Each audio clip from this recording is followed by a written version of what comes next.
mas eu quero oferecer para estar recebendo, né, a Maria e para nos receber no encontro de hoje. A Maria é uma pessoa que, dentre, né, as coisas que ela faz, a Maria vive muito a educação.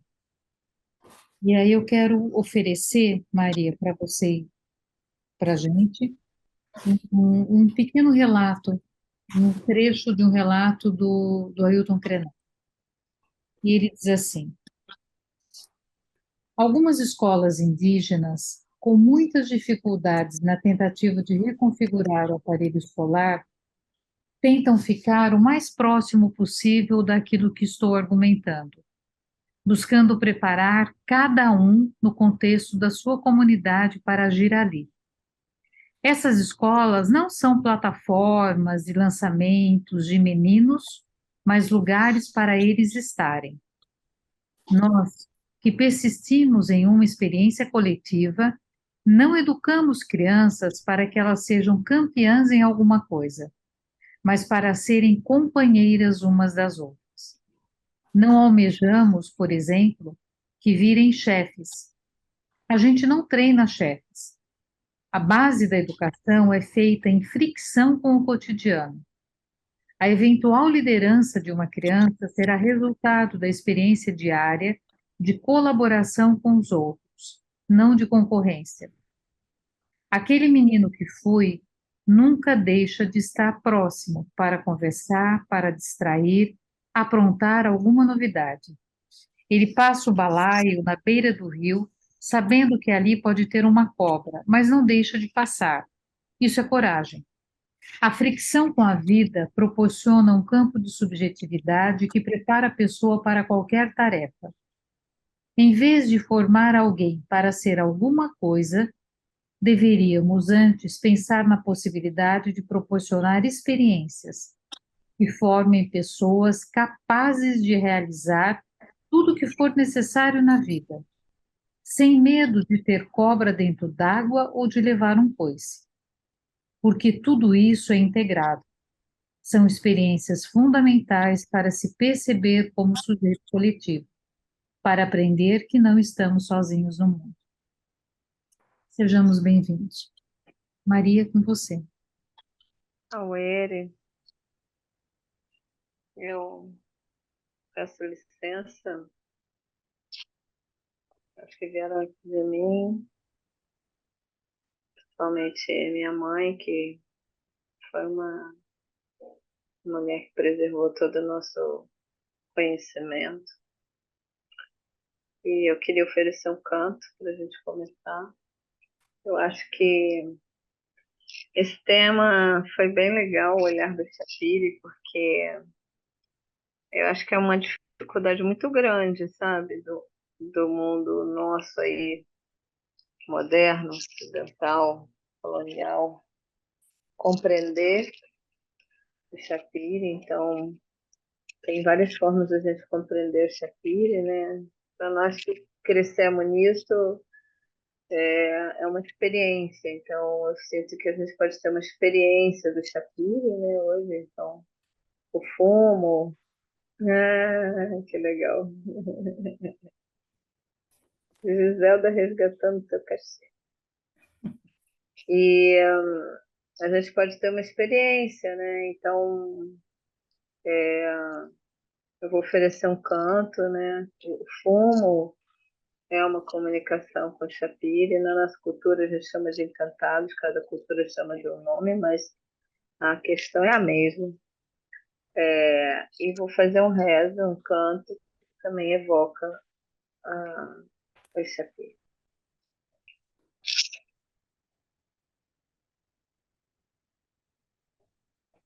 Guerreiro, vem ver.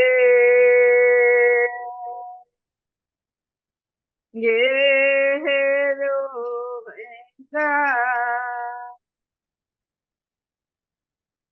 Guerreiro, vem ver a tua aldeia como está. Oh, guerreiro, vem ver. Oh, guerreiro, olha. Oh, guerreiro.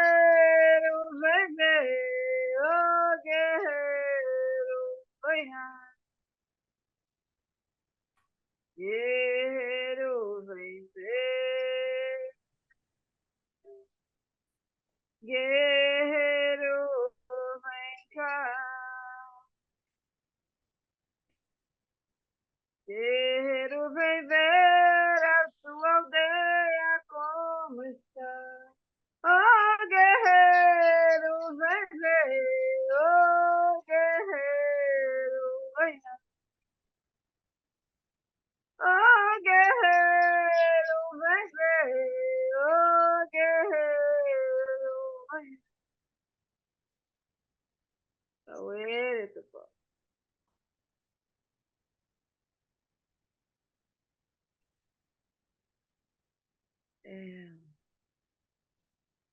Eu perguntava a Beth antes da gente começar como é que estava sendo a dinâmica, né?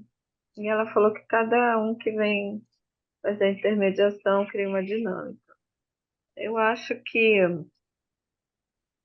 sei lá, eu sinto, né, muito essa construção coletiva. Eu não gosto muito de ser aqui protagonista, e todo mundo escuta, enfim. Então, eu acho que a gente podia decidir juntos, juntos, como é que seria, como é que vai ser a nossa dinâmica.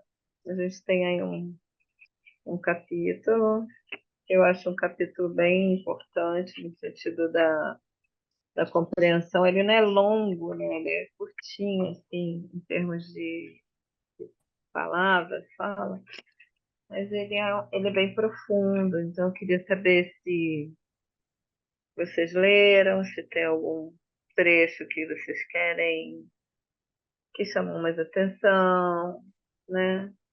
Se a gente dialogar, ou se a gente faz uma leitura e para comentar, o que vocês acham? Vocês sentem da gente fazer.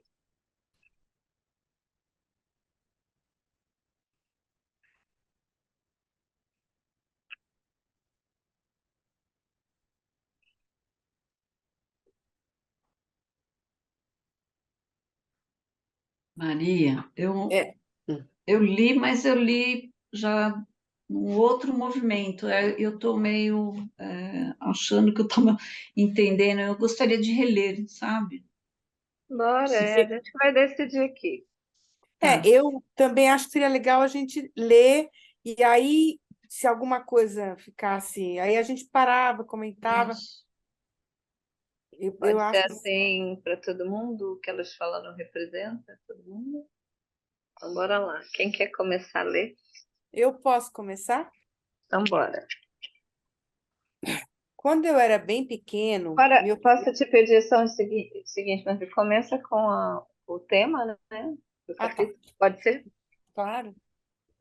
Capítulo 3. O olhar dos Chapiri.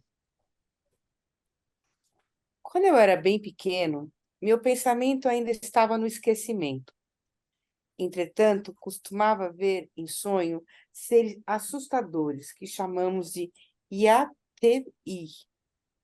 Vamos ver. Alguém quer ler como a gente fazia? Alguém lê Ah, isso é legal.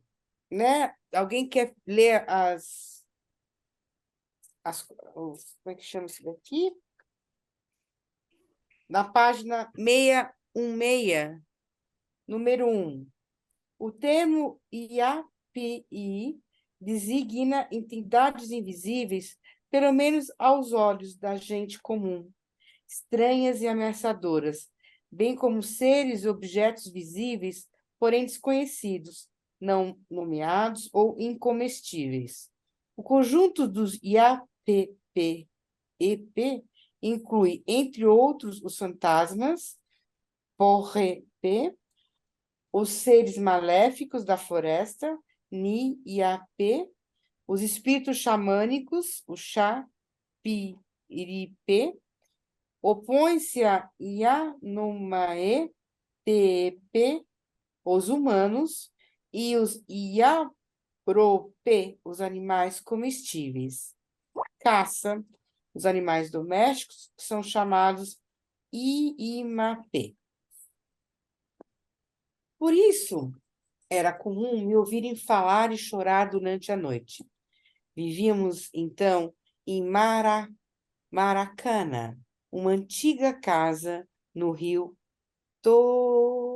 Totobi, na segunda metade dos anos 50. Só alguns meninos da nossa casa sonhavam assim. Não sabíamos que nos atrapalhava o sono, mas eram já os chapiri que vinham a nós. Por isso, mais tarde, uma vez adulto, quisemos beber o pó de Iacoaná para nos tornarmos xamã. Outras crianças cresceram sem jamais terem entendido o que nos amedrontava tanto. Foi nessa época que vi os espíritos pela primeira vez. Era noite, e o calor do fogo me adormecia aos poucos na rede de minha mãe. Passado algum tempo, as imagens do chaperi começaram a descer em minha direção. Faziam com que eu me tornasse fantasma e me enviaram um sonho.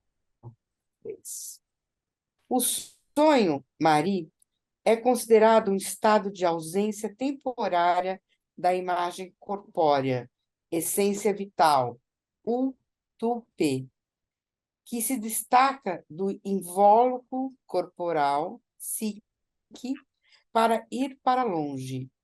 O sonho xamânico, designado como o valor de sonho dos espíritos, Chapiripenimari, ocorre quando os Chapiri viajam levando a imagem do sonhador.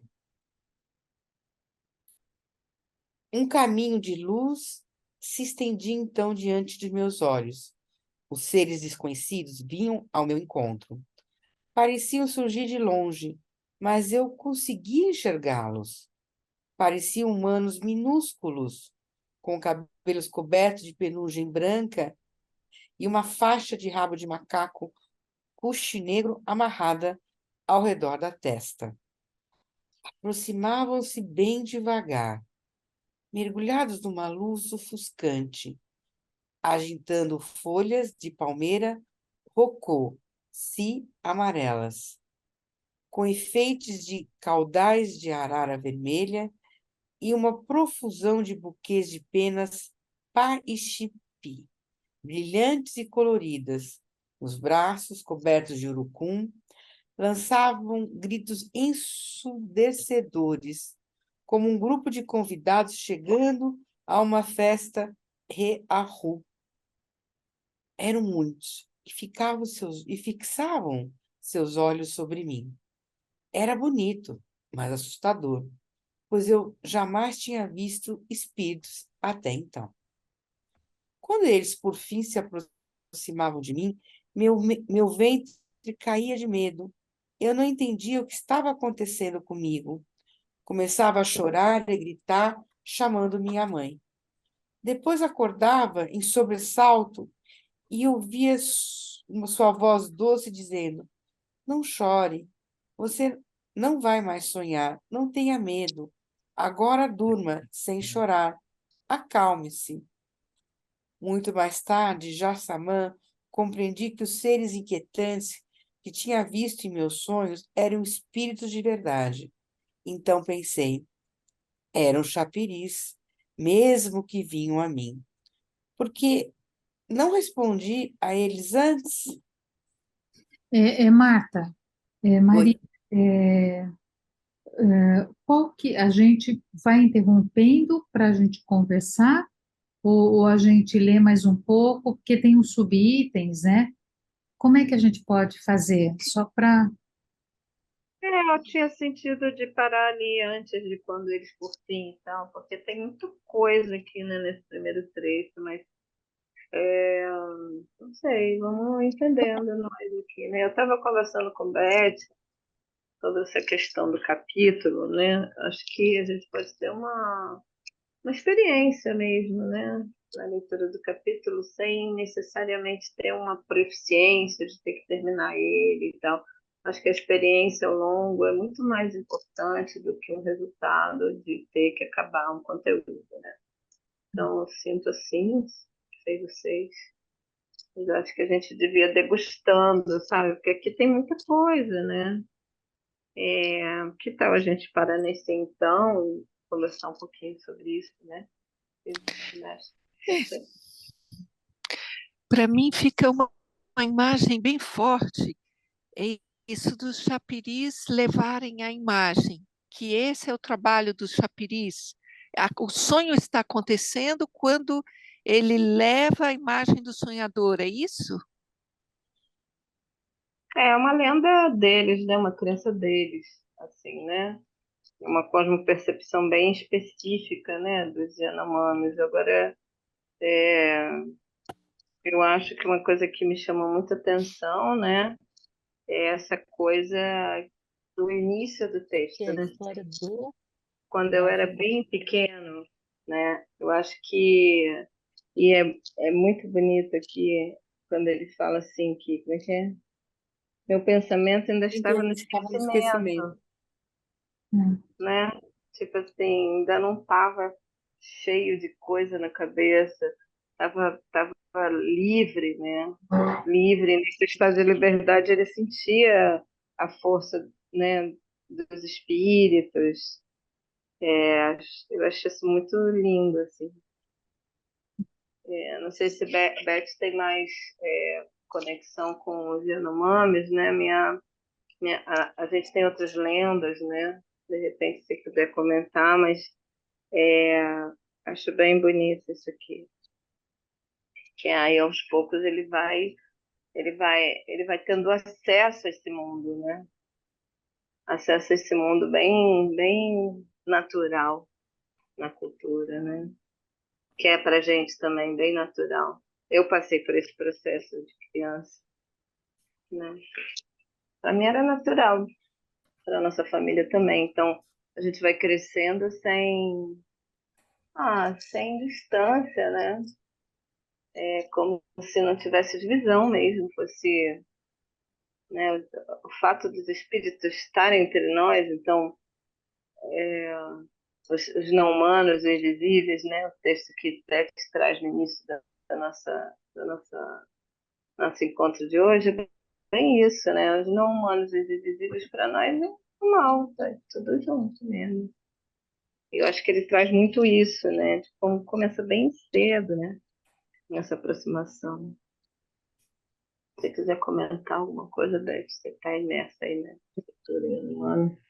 Eu achei interessante, não sei, que esse primeiro momento é um momento muito imaginal, né? E parece que esses seres não são necessariamente como a gente imagina, seres espíritos que vêm, são seres que existem lá, né? Os chapiris são seres desse lugar, eles não são a minha tia-avó, não tem uma ancestralidade, eles têm uma existência lá, foi assim que eu entendi. Sim. Vocês entenderam, né? Vocês viram o filme que foi sugerido lá no nosso grupo? Acho que aquele filme ele é bem Sapirina. imagético, assim. Ele traz a imagem do que ele fala aqui, sabe? Porque é isso, tem tudo isso, sabe, Juliana? Tem os seres que estão lá, que estão habitando, e tem nossos ancestrais também, é tudo meio junto, compreende? Não tem assim, um momento só Sim, para imagino, mas então assim, os esses seres da chapiris, é tudo meio junto. sim, E eu já consegui, pedi, eu pode falar. consegui ver isso, assim, de tudo meio junto. Imagino também a ancestralidade ali, mas esses seres que estão aqui, eles parecem que existem lá, É, é, né? É isso, não é? na minha cultura a gente chama dos seres da floresta, né? Que são seres que estão ali, né? Hoje eu estava conversando com uma anciã e ela falando que foi uns japoneses para propor uma nova tecnologia de cultura agrícola, né? Aí falando que no Japão tem uma ritualística para ter acesso aos espíritos, e como uma coisa que tivesse que ser introduzida na nossa cultura, entendeu? A gente falou, cara, isso para nós É isso, já está posto, não precisa introduzir nada, é isso. E é uma coisa muito natural. Eu acho que quando ele traz essa coisa da infância, bem pequeno, né? É que começa bem pequeno. Eu tenho um neto de 1 ano e meio que já está nesse universo, entendeu? Ele já sente, né? Ele brinca, a gente sente que às vezes ele está brincando com algo que está ali, a gente não enxerga, mas ele enxerga.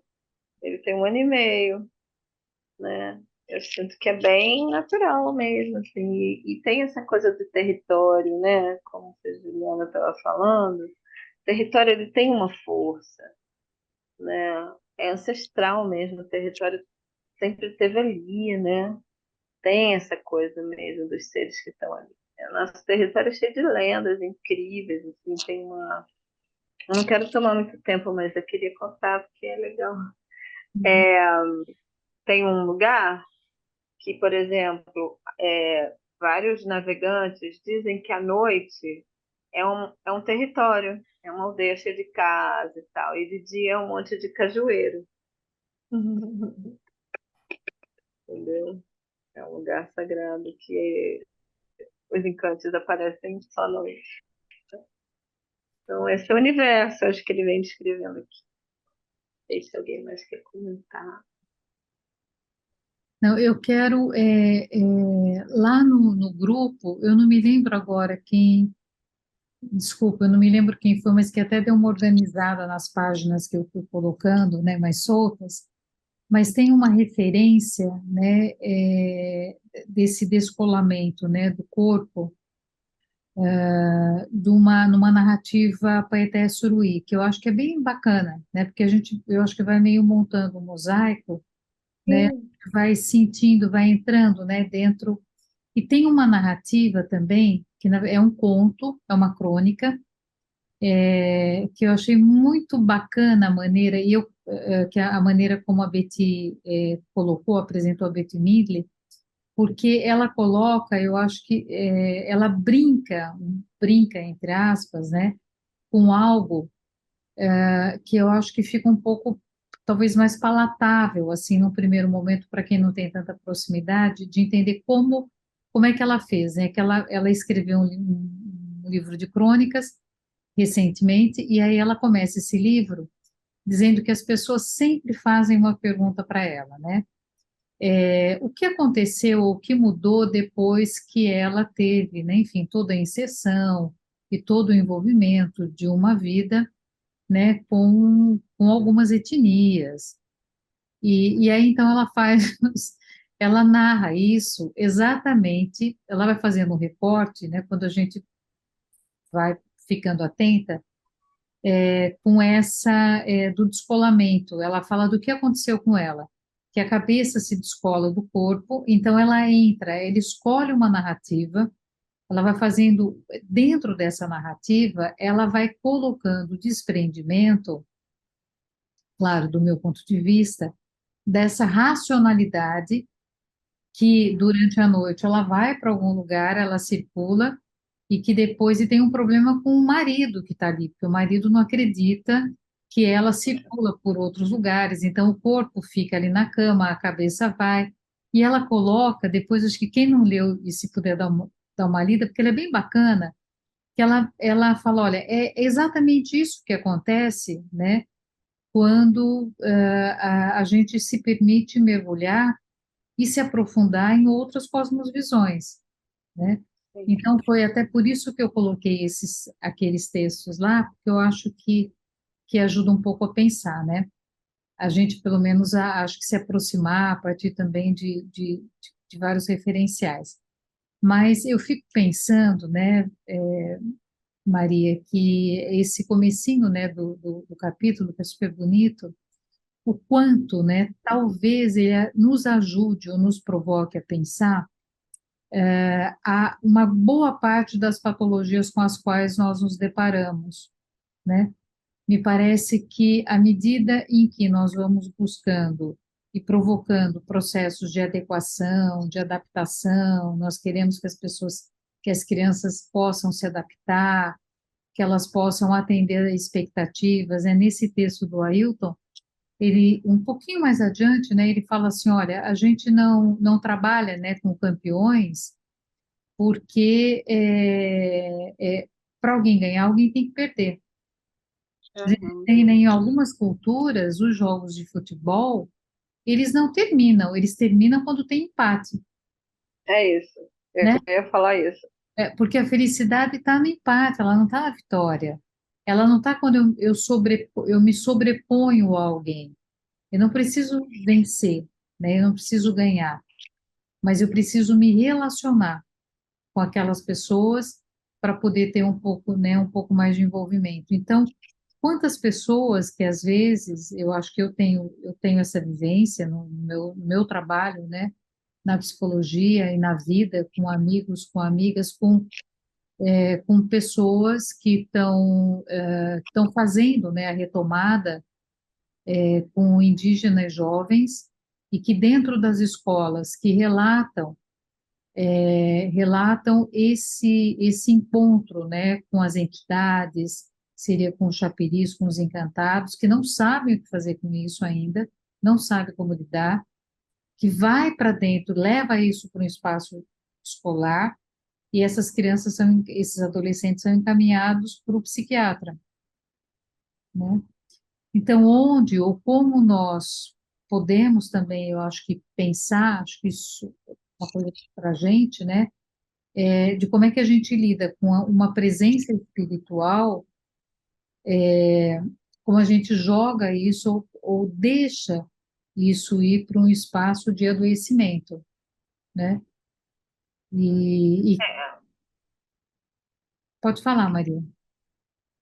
Esse é um problema muito sério na nossa cultura, quando na infância, pelo menos aqui na nossa realidade, é legal porque a escola é bem diferenciada e aceita os encantes e tal, chapirismo. Mas quando chega na universidade é muito complicado, porque não tem uma adequação a esse universo, né? É uma pasteurização cultural, né? Raras são as universidades que têm espaço para essa manifestação. E vai para essa patologia mesmo, e é grave, bem grave. Eu queria só comentar um negócio bem legal sobre a questão da não competição né, da cultura. Uma vez a gente estava lá na Amazônia, numa parente chavante, ia ter um campeonato de futebol, né? Aí chegou os uniformes de todo mundo. Todos os shorts eram vermelhos, todos os shorts eram vermelhos. Então tinha o time vermelho e o time vermelho, entendeu? E aí acabava quando empatava. E tudo bem, né? Agora mesmo a gente acabou de ter os jogos lá no território e, cara, é uma coisa bem linda, porque todo mundo torce por todo mundo, entendeu? Ninguém compete. Eu acho que isso aqui é a beleza do pensamento ainda esquecido, né? Ainda estava livre, né? Alguém mais tem algum comentário? A gente pode seguir. Eu queria, eu não sei se você puder falar um pouquinho, Maria, porque aqui ele fala, eu também tinha assinalado, né, da festa, né, Iahu, que é um ritual fúnebre, e é muito bonito, quer dizer, assim, eu acho que é muito bonito, é um ritual importante, né, porque é um ritual onde as cinzas, né, a pessoa ela falece, né, tem todo o rito, é cremado, e depois essas cinzas elas são incorporadas no mingau de banana, né, e esse mingau ele é comido. Então, à medida em que eu como, né, eu tô de alguma maneira aquela pessoa que faleceu, ela vai proteger a todos, né? Então, se a gente pensar, né, em outros rituais, né, e se você puder falar um pouco, né, do ritual, né, na etnia, esses rituais fúnebres, porque me parece que, no meu entendimento, eu posso estar equivocada, mas à medida em que eu vou ter uma proteção, eu vou incorporar essa força, isso também ajuda a ter uma estrutura. A palavra não é nem incorporar, mas eu vou tendo uma unidade.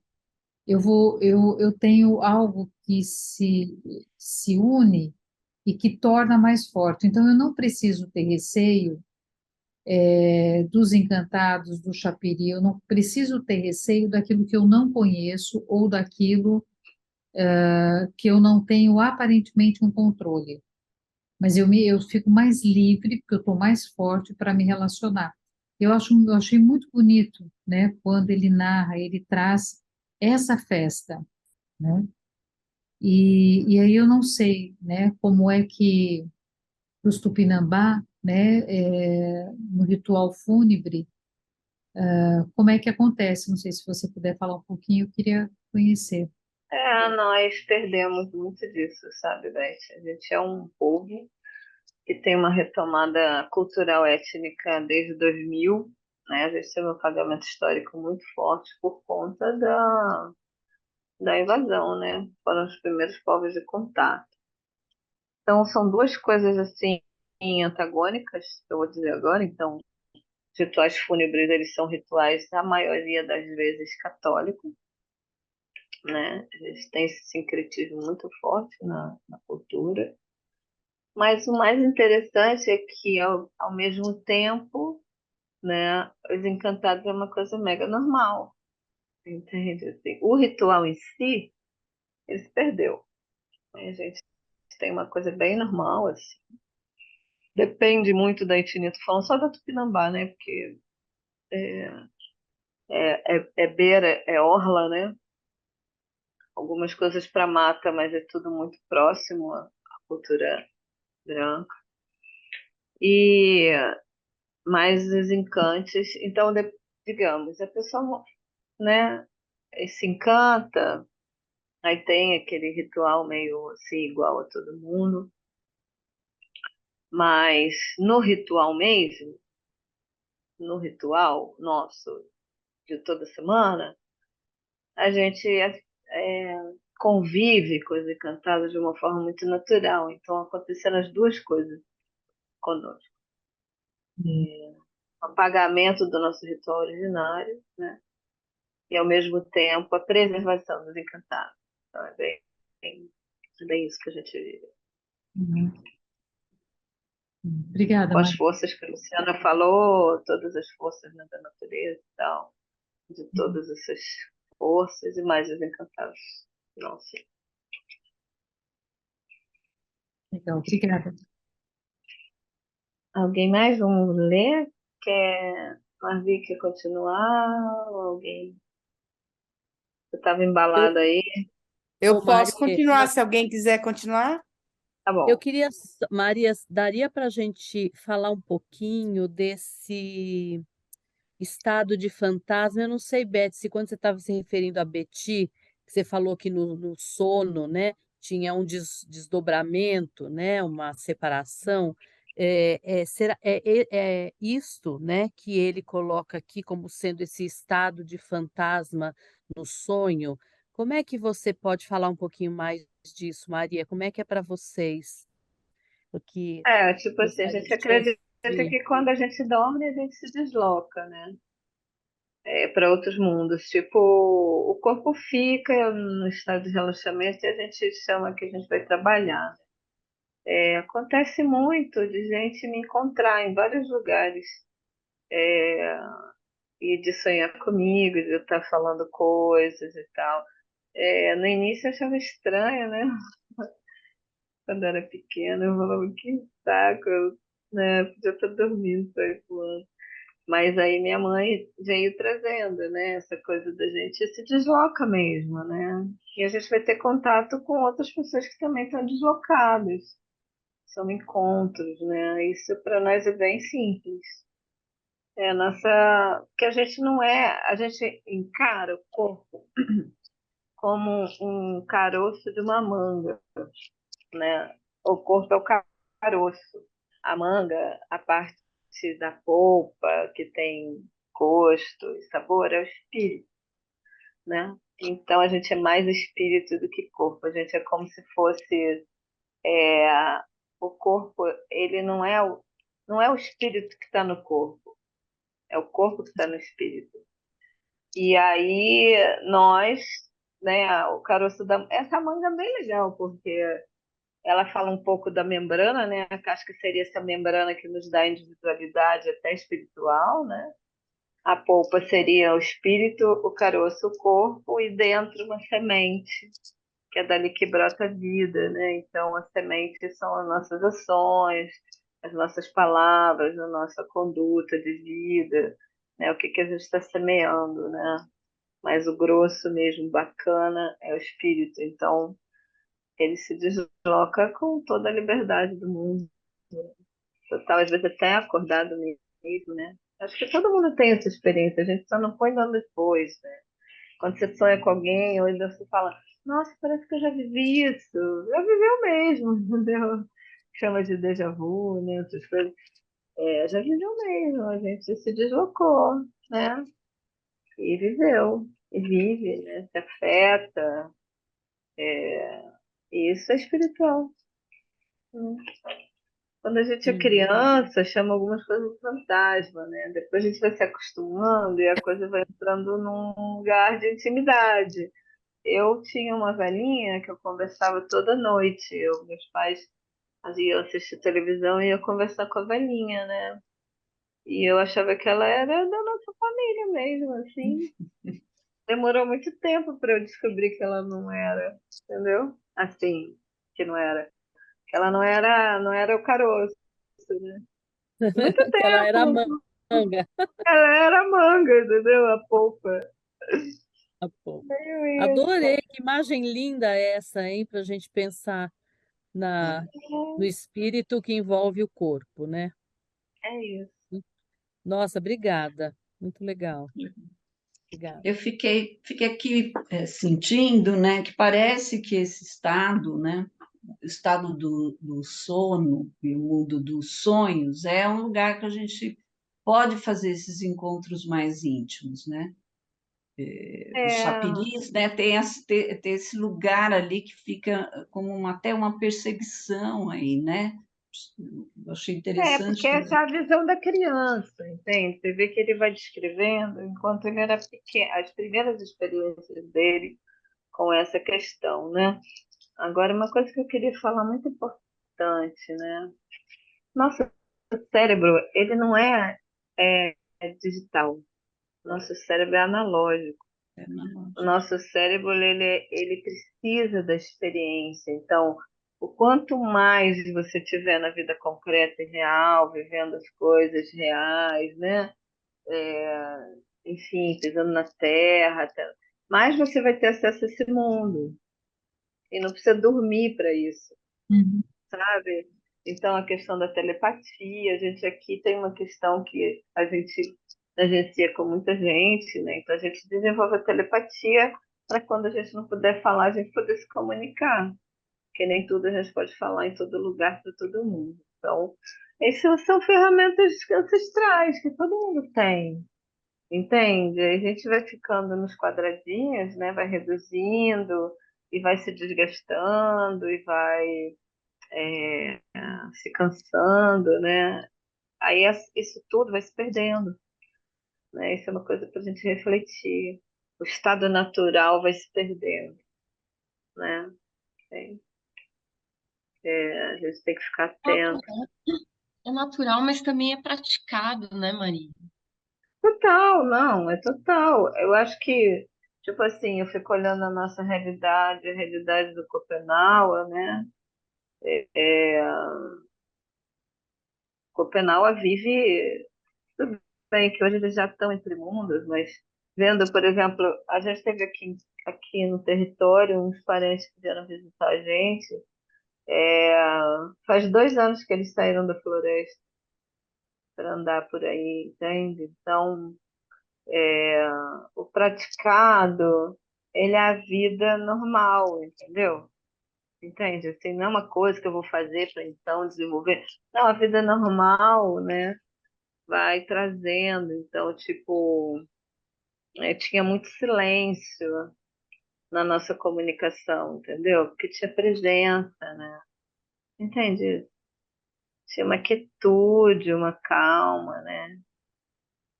Por isso que eu estou falando, eu comecei a fala falando assim, não vamos correr com o texto, porque de repente a gente pode viver coisas muito incríveis. O mundo é tudo muito corrido, o mundo nosso. Tem uma brincadeira que eu faço com os não índios, assim, geralmente, né? Não que isso não aconteça no nosso meio, eu estou falando. Tipo, nossa, eu tô com uma agenda lotada, eu tô correndo, eu falo, nossa, que pena, né? Que pena que não tem tempo de, sei lá, olhar. Ontem eu fui caminhar aqui e aí tinha uma lua linda e tinha um Vênus lá no céu e tinha um entardecer cheio de degradê colorido e aí já tinha as estrelas, sabe? Acho que a gente tem que ter tempo para viver, né? Não é nem uma questão de desenvolvimento, é só tempo. Tempo de ficar na rede não fazendo nada, mais ou menos, né? Quando tu tá na rede assim, sei lá, tanta coisa vem, né? Quieto ali, só quieto. Eu acho que é muito difícil ficar só quieto, né? É o eu acho que foi Beth que falou da história que ela tem, né? Da cigarra, que tem IFC, assim, porque ela tava experienciando, né? Então, sei lá, fica quieto, quieto é uma possibilidade, né? Eu vejo a criação das crianças hiperestimulada, todo mundo fica tendo que brincar todo o tempo com as crianças, entreter elas, e depois elas crescem aqui para isso, para natação, para não sei o quê. As nossas crianças, elas estão lá no quintal, no terreiro, com as outras crianças, fazendo coisas, ou não fazendo nada. Outro dia eu peguei meu neto deitado na rede, lá quieto, ele tem 1 ano e meio, né? Tava lá deitado, não. E ninguém vai interferir e falar, ai, não, porque agora você tem que brincar com o carrinho. Ah, ele tava lá deitado. Aí daqui a pouco, quando viu, ele tava dormindo. Entende? Isso é possível. É um outro tempo, né? É um outro tempo. É o tempo para que isso tudo possa aparecer. Entende? Que os encantados, os chapiros têm outro tempo. Então, é isso. Eu acho que é o tempo de contemplação, né, Maria? Quando você diz não estão fazendo nada, está fazendo muito. É, E se você contempla, você está fazendo muito. É é muita isso. coisa a contemplar, né? A gente quando acorda aqui 4h30, né? Para chegar antes do sol, para ver nascendo, que é um mistério, né? A gente sai para caminhar, né? A gente caminha 8 km, assim, só para chegar de volta, ouvir o que a gente vai fazer no dia, ouvir as instruções do nosso dia. Nem sempre a gente está em estado de paz profunda, né? Às vezes a gente está numa retomada.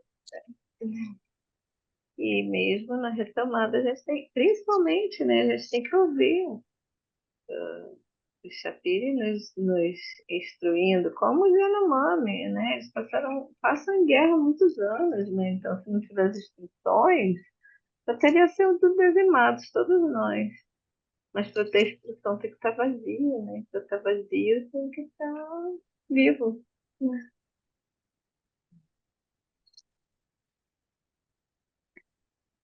Querem continuar lendo? Vamos embora. Eu queria só, a gente está num clima aqui tão bom, né?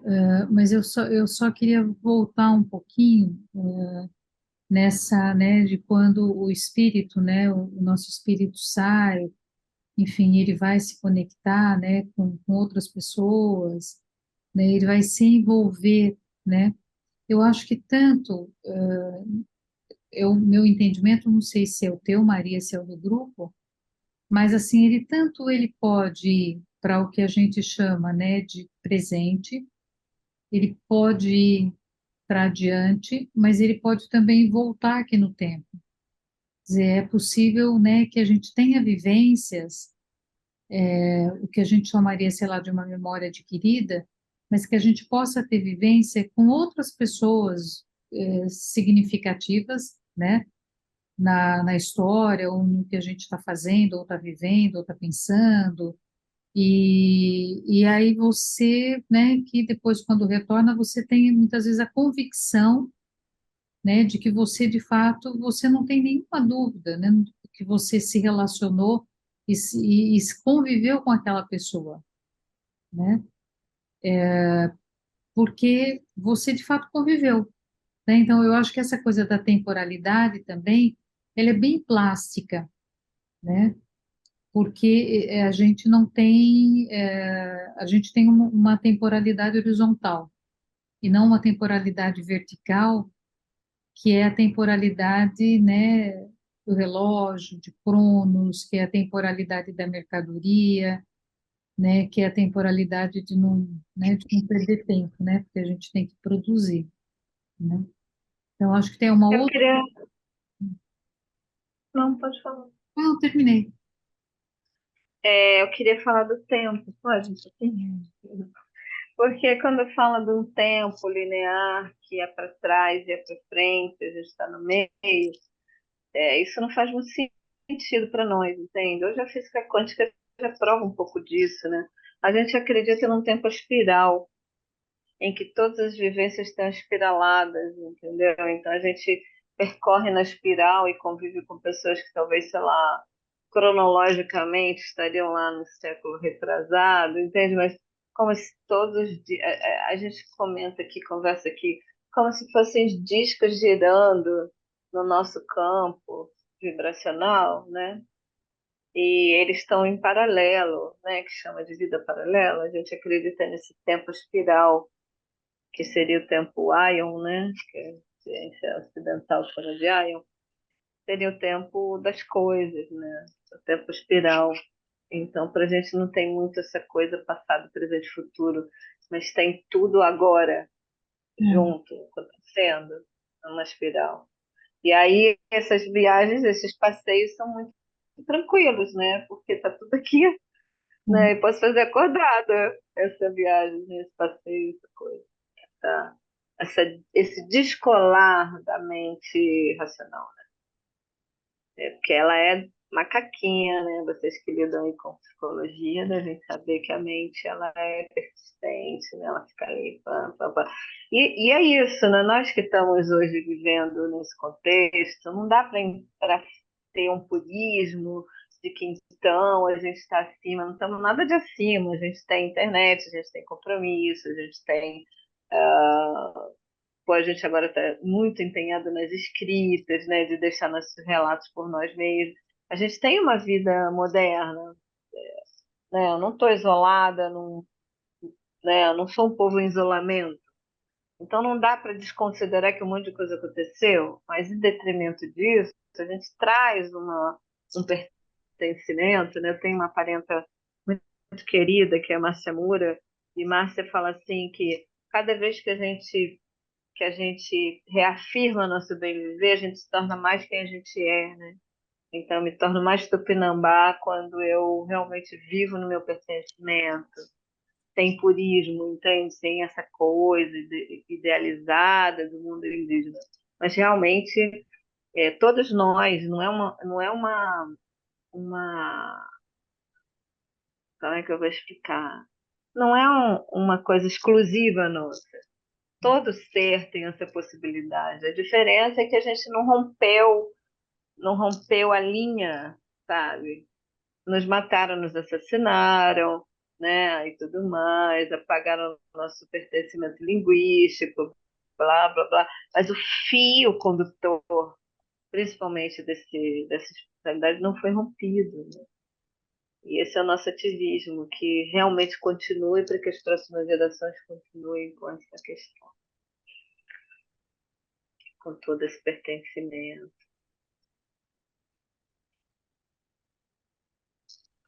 E aí, só trazendo, né, assim, lembrando que para a psicologia, né, a gente, né, a gente também entende, né, esse processo como um processo de individuação, né, e que ele se dá de uma maneira coletiva, né, ele não se dá, do meu ponto de vista, ele não se dá individualmente, ele se dá nas relações, nos envolvimentos, né, aquilo que a Neuza estava falando, né, da contemplação, né, ele se dá quando, acho que quando eu contemplo alguma coisa, eu me envolvo, né, com alguma coisa, eu estou envolvido com aquilo, eu estou comprometido com aquilo, e quando eu estou comprometido e eu estou envolvido, né, eu também, eu me transformo junto e sou transformada, enfim, aquilo vai, mas eu não tenho esse propósito, eu acho que isso é uma coisa importante, acho que, né, o penal fala isso, né, o tempo inteiro, não tem um propósito das coisas, né, é isso,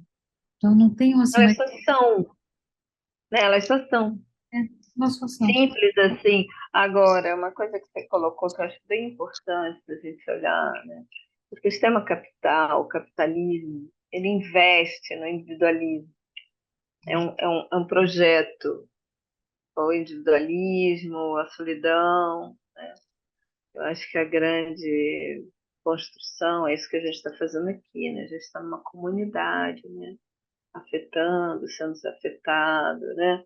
Acho que essas construções da coletividade, isso é uma resistência, porque a gente está contra fluxo, entende? Até nas nossas comunidades, né? Isso acontece. Então a gente se empenha em pôr todo mundo no ritual, né?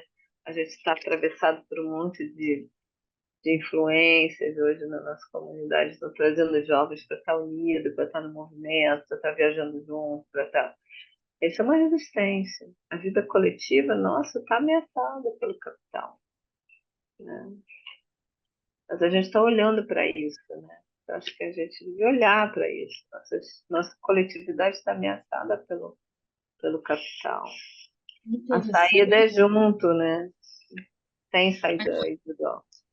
Mas, Maria, o interessante, pegando um pouco do que a Beth está do que a Beth está falando, também do que você está falando, que o capitalismo, embora ele invista na individualidade, ele pasteuriza essa individualidade, né? Sim. É uma individualidade que, no fundo, não passa de alguma coisa artificial que é colada.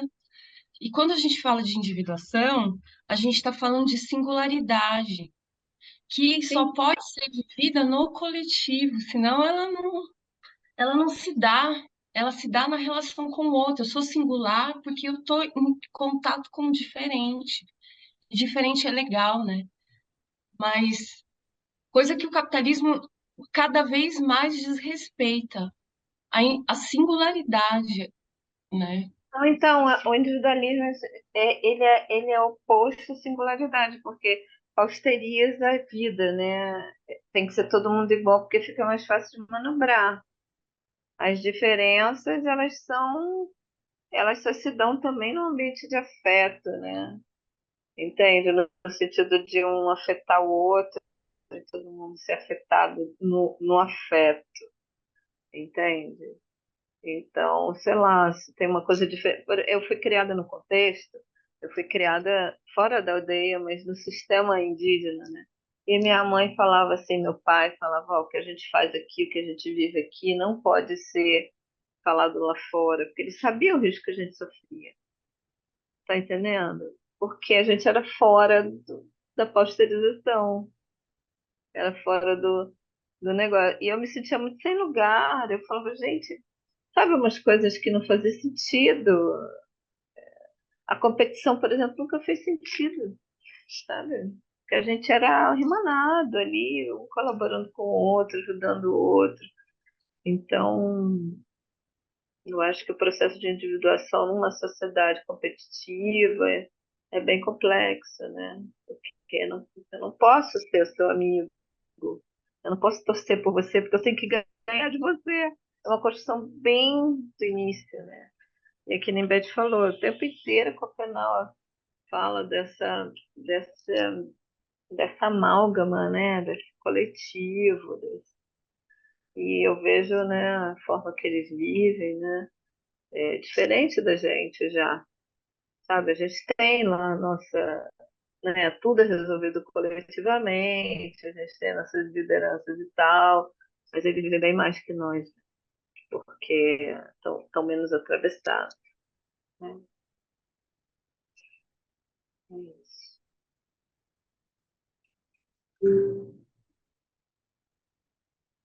Podemos continuar a leitura? Quem quer continuar? Neuza falou que queria. Marbi, quem quer? Pesquisa esse gente.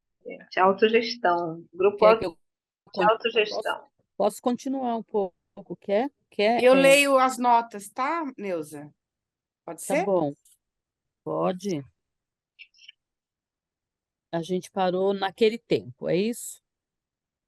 A gente parou. Naquele tempo, né? É, isso mesmo. Uhum. Naquele tempo, os espíritos vinham me visitar o tempo todo. Queriam mesmo dançar para mim, mas eu tinha medo deles. Esses sonhos duraram toda a minha infância até eu me tornar adolescente. Primeiro, eu via a claridade cintilante do chapiri se aproximando. Depois, eles me pegavam e me levavam para o peito do céu. Gente, a gente podia parar aqui, né? Porque o Ai, peito que do céu maravilha! foi demais, né? Fala, Maria. É muito Levar para o poético, peito do pelo amor céu de é Deus! lindo É demais, né? lindo, né? É verdade. Eu costumo. Continua? Sim, vamos lá.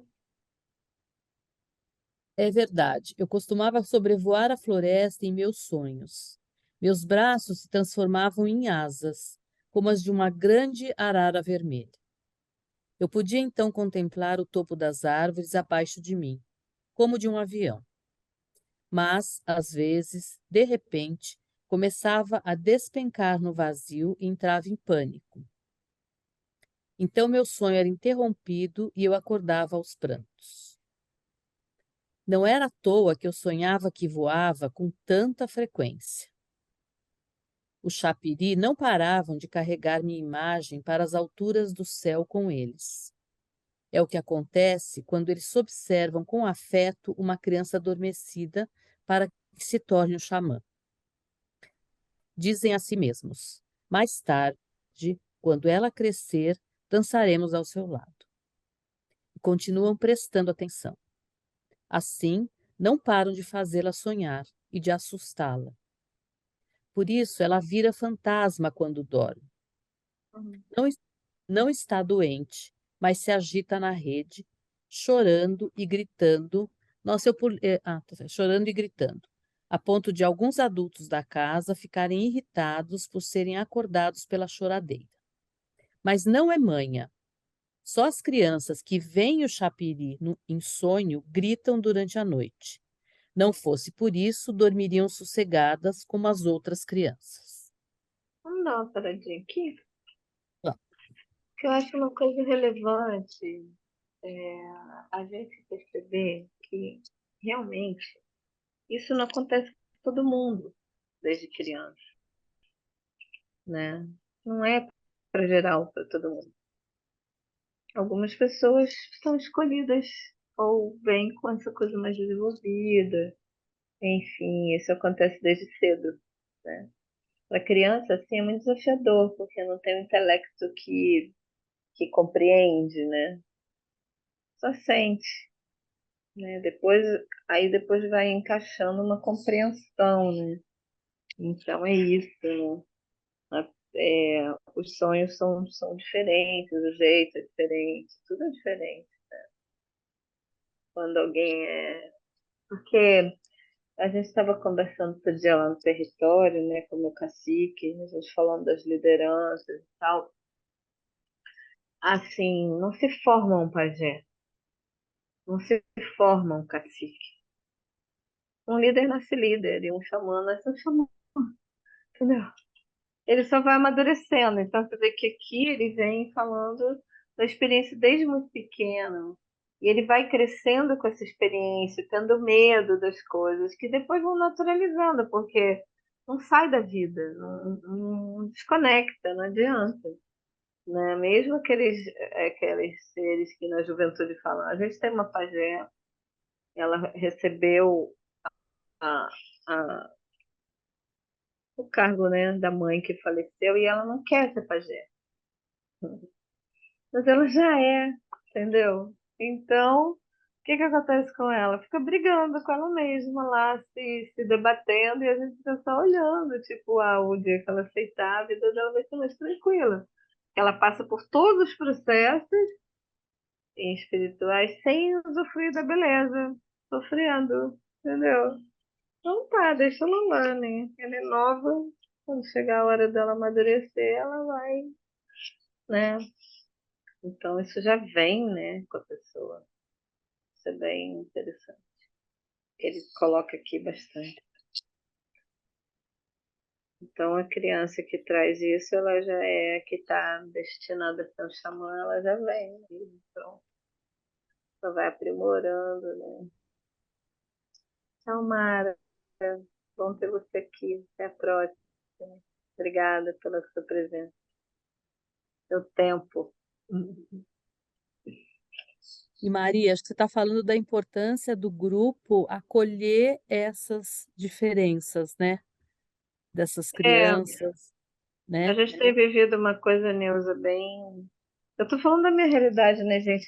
Ô, Beth, se a gente estiver fugindo da temática, você me avisa, né? Eu Não, faço um paralelo da nossa vivência para não parecer que é um mundo único, né? Entende? Acho que é muito importante a gente trazer a realidade Yanomami e eu aprendo muito da cultura, né? Nós somos 305 povos com 274 línguas, muito diversos, com realidades muito diferentes, né? Eu, quando morei na Amazônia, eu vi o estupro da floresta, a exploração de uma forma muito gritante. Não é que os povos do norte não sofram, né? Mas nós sofremos no início da colonização, então nossa história é bem mais sangrenta, pelo menos era, né? Ah, agora eu acho que o sangue está espalhado, mas então tem acontecido um fenômeno que a juventude sai, né? A gente está numa luta aí nacional para a gente ter as nossas universidades, né? Com a nossa cosmovisão, com a nossa cosmopercepção, né? Que eu acho que é todos os sentidos nessa visão. Mas aí o jovem sai para se formar em pedagogia e volta desconsiderando as nossas coisas naturais. Então, por exemplo, quando a criança recebe o encantado na sala de aula, dependendo do educador, acha que é absurdo, a criança já vai para não sei o quê, e, nananã, e nunca foi assim, sempre foi natural, entende? Eu tenho um sobrinho que ele recebe o encantado que faz música. Então compõe desde 4 anos, música ritual, entende? E a gente sente que ele está num estado alterado, né? Ele faz músicas belíssimas, assim, coisas lindas mesmo. 4 anos. A gente está com 6, tem um monte de canto. Coisa que muito adulto nem consegue fazer, entende isso? Então, é, ainda não se perdeu isso na nossa cultura, ainda é bem forte, né? Mas a gente tem que tomar muito cuidado quando o jovem sai para o mundo que não compreende isso e volta trazendo, querendo inovar numa coisa que é ancestral, né? Enfim, podemos seguir? Quem quer ler agora? Cadê Mavi? Tá aqui. Quer continuar, Neuza? Você que sabe. Posso continuar assim mais um pouquinho. Tá bom. Em meus sonhos, os espíritos amarravam as cordas de minha rede bem alto no céu. Era como se longas antenas de rádio fossem esticadas ao meu lado e funcionassem como caminhos para o chapiri e seus cantos chegarem até mim, assim como o caminho das palavras do telefone dos brancos. Eu ficava deitado, bem calmo, mas sentia a minha rede crescendo e crescendo. Hum. depois, era como se eu também estivesse ficando cada vez maior junto com ela. Apesar de eu não passar de um menino, tinha a sensação de ficar imenso. Olhava ao meu redor, mas tudo o que via era um grande vazio. Dava vertigem. O peito do céu parecia estar perto, ao alcance de minhas mãos. Vinha de lá um rumor, como o da gritaria dos grupos de dançarinos nas festas reaú. Aô, aô, aô. Era um chapiri, que vinham na minha direção, dançando, mas eu não conseguia distingui-los ainda muito bem. Depois de algum tempo, tudo cessava. Eu começava a acordar, com dificuldade ainda, me sentindo enorme. Então, quando eu voltava ao tamanho normal, pensava aflito. Continuo pequeno. Como é que eu pude ficar tão enorme? E aí acabava voltando a dormir. Em outros momentos, eu via de novo a floresta a partir do peito do céu. Porém, dessa vez, uma grande montanha de pedra aparecia de repente, tão alta quanto a que se vê de nossa casa de Vatorique. Elevava-se em silêncio, perto de mim. Na verdade, estava bem distante, mas sua imagem quase tocava em mim. Eu não tirava os olhos de suas encostas. Tinha medo e me perguntava: o que é isso? O que está acontecendo comigo? Bem mais tarde, compreendi por que costumava ver essa serra de pedra em sonho. O Mama criou as montanhas para esconder o caminho que tomou ao fugir. Elas não estão na floresta à toa. Ai, achei isso aqui maravilhoso também. Embora pareçam ser impenetráveis aos olhos de quem não é xamã, na verdade são casas de espíritos. Marta, 5. Ver o relato da fuga de Omama e da criação das montanhas no capítulo 4. Eu, contudo, Neuza, só um minutinho, só para não. Eu não sei se alguém sabe, se alguém tem domínio do francês, mas eu fiquei desconfiada se é uma questão de tradução, mas se as montanhas elas são a casa, as casas dos espíritos, ou se os espíritos, ou se as montanhas são os espíritos, né? Não sei se alguém, se a Maria sabe, se alguém sabe, que em algumas culturas, né, a montanha, ela é o É espírito, o espírito. né? E eu fiquei pensando se, eu não tenho esse conhecimento, né, e eu tentei com algumas pessoas que poderiam também ter, e não, enfim, não consegui saber, mas eu só fiquei meio intrigada com isso. Você tem o Para nós francês? tem. Me manda. Meu marido está dormindo agora, mas ele fala francês perfeitamente. Me manda uma foto, eu falo com ele amanhã. Você tem o francês? Se eu tenho, não tenho, mas Tá. eu conheço quem tem, então eu peço Então, para. pede uma foto que amanhã a gente vê, tá bom? Legal, obrigada. Então, é tão interessante porque para nós tem as duas coisas, né? Nós temos umas grutas onde moram os encantados. Os rituais lá são bem mais fortes. E, ao mesmo tempo, a montanha é o encantado. Para nós são as duas coisas, não tem?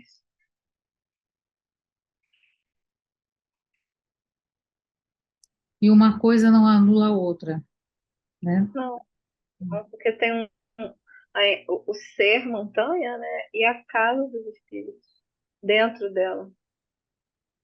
Entende? Nós temos uma gruta lá bem importante. Tem até um canto que a minha mãe fez, que fala assim: eu nasci na mata verde, onde tem os palmeiras. Adeus, meus irmãos de luz, até o dia que eu voltar. E quando precisar de mim, é só manda me chamar. Eu moro na Gruta da Pedra, não é difícil de encontrar. Eu moro na Gruta da Pedra, não é difícil de encontrar. E é uma gruta que você chega lá, você vê mesmo que você está bem acompanhada de muita coisa, muito encantada. Você sente, é forte, né? Então, acho que para mim seria as duas coisas,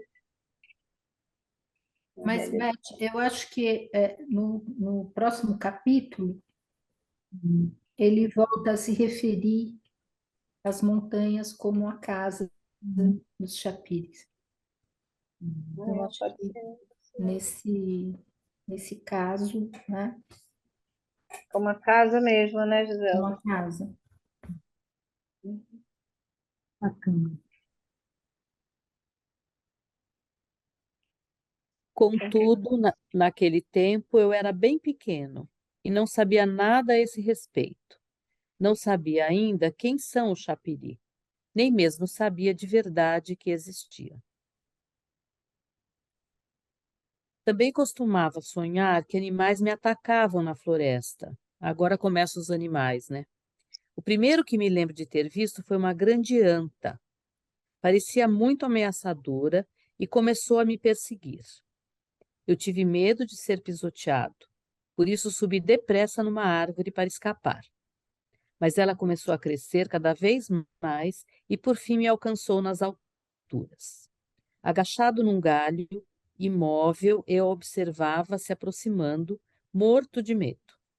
Então, no momento exato em que ia me pegar, gritei e acordei de repente. Mais tarde entendi que era a imagem do ancestral Anta, Chamari, que queria dançar para mim. Os chapiris, em sua maioria, são as imagens, o tupê, dos ancestrais animais míticos, Yarori.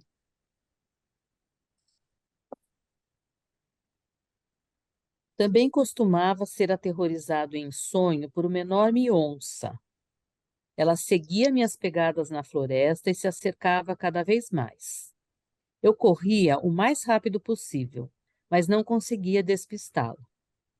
Acabava tropeçando na vegetação emaranhada e caía diante dela, que então pulava sobre mim. Mas bem no instante em que ela ia me comer, eu acordava chorando. Às vezes eu tentava fugir dela trepando numa árvore, mas ela vinha atrás de mim, subindo pelo tronco com suas garras afiadas. Amedrontado, eu me escondia nos galhos mais altos. Não tinha mais para onde escapar. A única coisa que eu podia fazer para me salvar era me jogar do alto da árvore na qual eu tinha me refugiado. Desesperado, eu agitava os braços no vazio, como asas, e, de repente, conseguia voar. Planava em círculos bem alto acima da floresta, como um urubu. No final, me via de pé, numa outra floresta, noutra margem, e a onça temida não podia mais me alcançar. Às vezes, eu era perseguido em meus sonhos por um bando de queixadas. Eles me perseguiam para me pisotear e me morder. Eu podia ouvir suas temíveis presas batendo atrás de mim na mata. Mas conseguia me livrar delas, subindo numa árvore e, ao chegar ao topo, voava mais uma vez no peito do céu. Em outros sonhos, me via perto de um olho d'água, preso na lama por uma enorme sucuri que tentava me sufocar e me engolir. Ou ainda pescava na beira de um rio quando dele saía de surpresa um enorme jacaré preto que se arrastava em minha direção. Eu saía correndo, mas ele me perseguia e eu não conseguia deixá-lo para trás, apesar da dificuldade que ele tinha em se movimentar pelo mato rasteiro. Pessoal, desculpa, o que é uma queixada? É um porco do mato, não é, Maria? Ah, é um porco? Nossa. Porco do mato. Eu fico pensando os pesadelos, né? Porque aqui são quase sonhos meio pesadelos, sempre de ameaça, né? Da anta, da onça, da queixada, e se isso tem alguma relação, Maria, com o enfrentamento, com alguma coisa de de, de força, de condição de enfrentar as atrocidades, as ameaças. Pode ter algum tipo de relação com isso? Eu tô... Eu não sei no geral, né? Eu vou falar sobre minha experiência. Eu acho que os pesadelos, para mim, eles eram bem mais frequentes quando eu não estava conciliada ainda com esse mundo, né? Quando ele era tudo novo para mim. Nessa idade aí bem pequena, né? Eu tinha, esse capítulo me tocou muito porque eu vivi muito isso, né? Então, é, à medida que a gente vai amadurecendo, né, na caminhada, assim, essa coisa natural mesmo da vida, né? Não estou falando psicologicamente amadurecendo, eu falo da compreensão entre as coisas, né? Aí os pesadelos vão diminuindo, entende? Porque eles ficam mais, por exemplo, sei lá, eu se sonho hoje, né, com uma queixada correndo atrás de mim, eu não vou ter a mesma impressão que eu tinha quando eu era criança, entende? É outra compreensão, outra coisa. Então, a mesma coisa eu não encararia como pesadelo, eu encararia como um aviso, né, uma coisa para ficar atenta, né? Sempre. A mesma coisa, a mesma cena, né? Mas eu acho que as primeiras aparições de algo desconhecido até então, né, causa sempre medo. O Entendeu? Você não instinto, o conhece, instinto o instinto é fugir, é, mas eu acho que quando você encara, né, você encara, você olha e você, porque ele fala aqui, né, que um animal só queria, um desses animais era um chapire que só queria dançar para ele, né? é, Então, eu acho é isso. que é isso, né? E aí a criança começa a se ficar familiarizada, né, com esse mundo conforme vai crescendo, né? E começa a conversar com ele, né? É que a história é que não é teórica. É, O que ele está falando aqui é uma experiência viva, não é uma teoria. Então, você compreende, aí você estuda. Não, é uma experiência, sim, sim. entende? Eu E estou a falando de uma experiência, experiência ela percorre, né? Aí ela vai percorrendo o corpo, você vai compreendendo, né? É interessante. Aí aí o medo da coisa, ela vai embora, porque você está vivendo. A experiência é profunda, né? É uma experiência. E do dia a dia, ele é uma coisa bem solta, né? Tem tanta, não tem um contexto teórico, sabe? É bem isso mesmo. Traçar um diálogo com a tradição iorubá, que também é uma tradição da oralidade, né? E eu lembrei quando eu vi sobre os espíritos animais, que aí eu ouvi na tradição iorubá, no culto tradicional iorubá, aos orixás, que quando você sonha com um animal te atacando, é sinal para você se iniciar nesse animal, na força desse animal.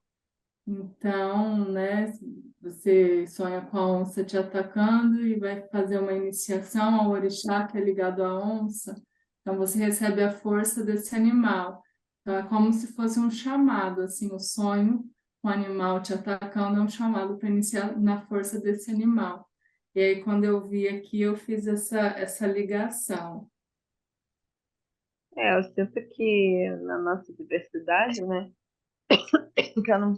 Aquela história, né, do período da verdade única, né? Da história única. Nós somos povos diversos, acho que o que nos une, o que é a costura nossa, que eu acho, é essa coisa de ter uma conexão bem profunda com os não humanos e os invisíveis, entende? Essa é uma costura entre nós. Como como a cosmopercepção ela é transferida, é bem diferente, cada um tem sua, né, suas, eu vou falar uma palavra que não traduz, mas suas lendas, não é isso, mas só para ficar mais claro. Mas o que nos une é essa convicção, né, de que a gente é uno com tudo.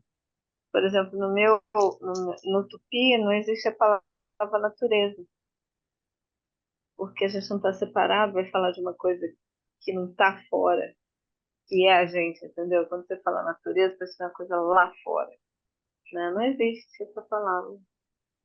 A gente é com a árvore, a gente é com o rio, a gente é com os animais, a gente é com o sol, com a lua, a gente é uma coisa só, entende? Então, independente das nossas formas de percepções diferenciadas, né? Todos nós aqui, né? Estamos unidos por essas forças. Né? Isso é bem lindo, Lívia. Bem lindo. Acho que, e nesse sentido, Maria, dá para a gente pensar, né, que a partir dessa fricção, né, dessa relação com o mundo e no coletivo, os pesadelos eles vão desaparecendo porque você vai se reconhecendo dentro e como essas condições todas. Então, a ameaça, o sentimento de ameaça, que a fragmentação e as rupturas que nós vamos estabelecendo, né, nós vamos rompendo, criando algo extremamente fragmentado, e isso, claro, nos é ameaçador. Então, quase todas, né, as coisas que nós vivemos, elas são muito ameaçadoras. Na nossa, né, na cultura branca, no tempo que nós estamos vivendo. Então, que talvez exatamente essa relação, esse envolvimento, ele faça com que né, não haja um sentimento de ameaça, e aí as coisas possam estar acontecendo, fluindo de uma forma mais interessante. Né? A gente estava aqui conversando no nosso território outro dia, né? Porque tem os jovens que estão descontando os sonhos, né? Essas coisas. Então a gente conversava que quando você recebe uma imagem, um sonho, né?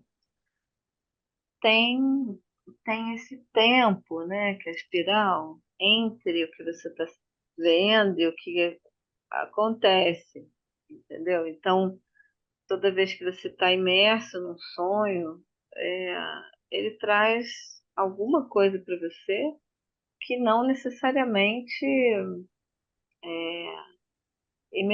não necessariamente imediatista, entendeu? Ele traz uma mobilização, né? Por exemplo, nós tivemos um território que passou 30 anos em retomada, 396 retomadas, guerras, né? E todas orientadas pelos encantados. Então, eu vim em forma de um pássaro, vim em forma de um sonho, vim em forma de uma comunicação direta, vim em forma de várias formas. E todos os movimentos dessa retomada foram orientados pelos espíritos, né? Chapéu. Se não fossem eles, teríamos caído em 1000 emboscadas. Agora a gente está numa retomada. Então, eu estou indo para lá sexta-feira e a gente fica nessa. E a gente não fica sem dormir, sem brincar, sem nomear, sem fazer ritual, nada. A gente fica só esperando as coordenadas, entendeu? Esperando, assim, né? Se a gente está em ameaça ou não, se pode sair ou não. O que tem acontecido, né? Quando a gente, no nosso meio, o que tem acontecido é que a juventude não, assim, transpassado por várias coisas, tá? Eu não quero aqui tecer comentários sobre a religião de ninguém, mas o movimento evangélico tem destruído nossa cultura. Então, tem vários jovens que acham que ritual é bobeira, que os espíritos não sei o que lá, que os encantados não sei o que, e eles estão morrendo assassinados porque estão perdendo a guiança, entende? Então, nós temos um cacique que foi líder junto com a esposa que recebe esse encantado. Dessas 396 retomadas, eles são chamados em todas as retomadas. Agora, essa retomada do Choclen, foi convocado para ir lá com ela, para ter um ritual, para ver o que os encantados falam sobre esse, né, o marco temporal e toda essa história. Então, é assim que a gente deveria estar vivendo ainda, sabe? Essa é a nossa resistência espiritual mesmo, a manga, né?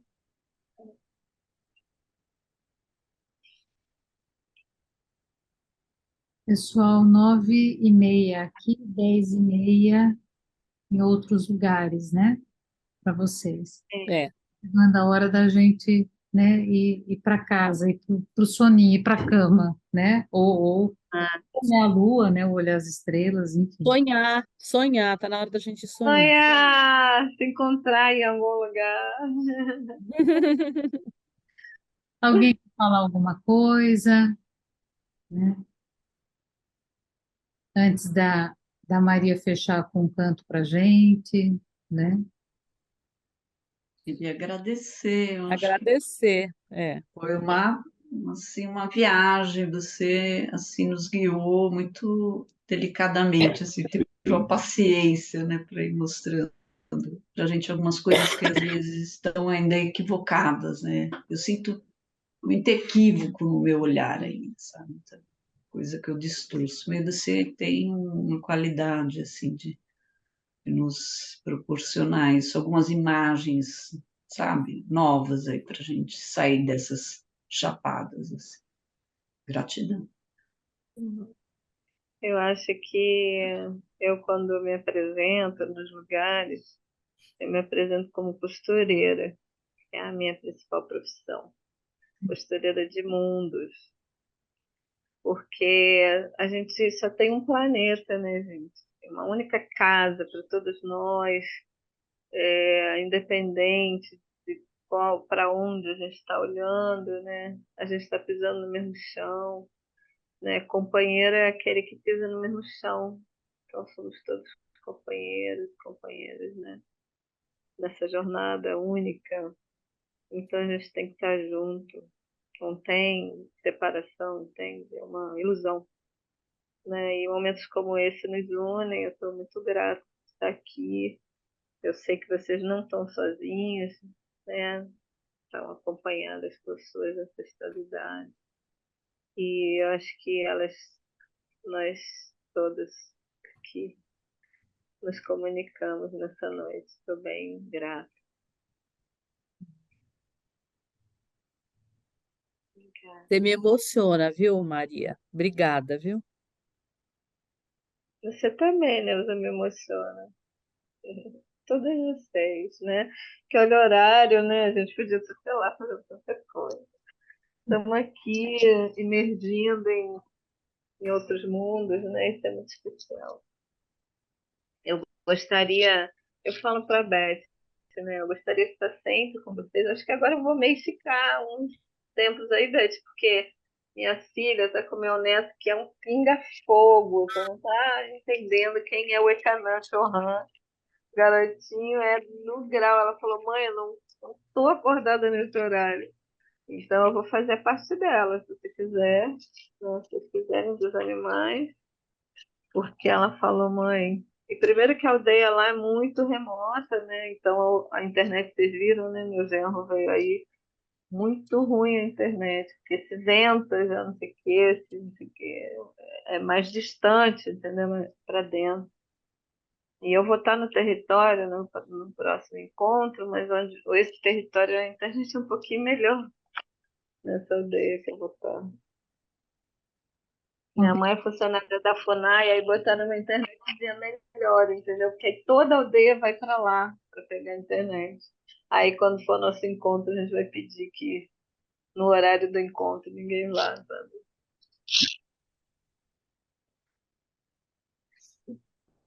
Então é isso. Obrigada, Maria. Beth, obrigada, viu? Tão rico tudo isso. Eu falo para a Beth que eu amo ela por instinto. É recíproco. Tá aqui,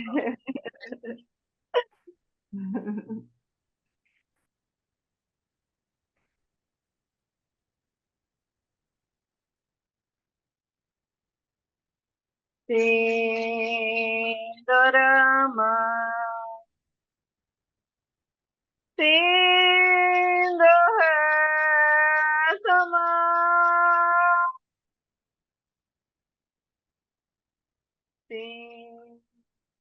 Sindorama, Sindorama,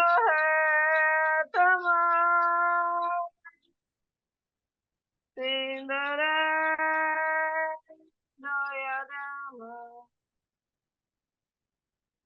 Sindorama,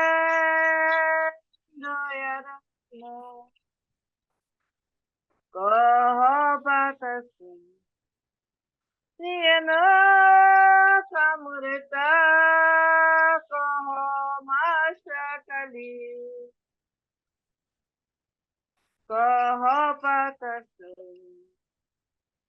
Siena Samurita, Kohomashakali. Não era, pessoal. Obrigada. Foi Catueté. Vocês tenham uma linda semana, resto de semana, né? Vocês possam sonhar bastante. Se encontrar com essa filha. Então, ele.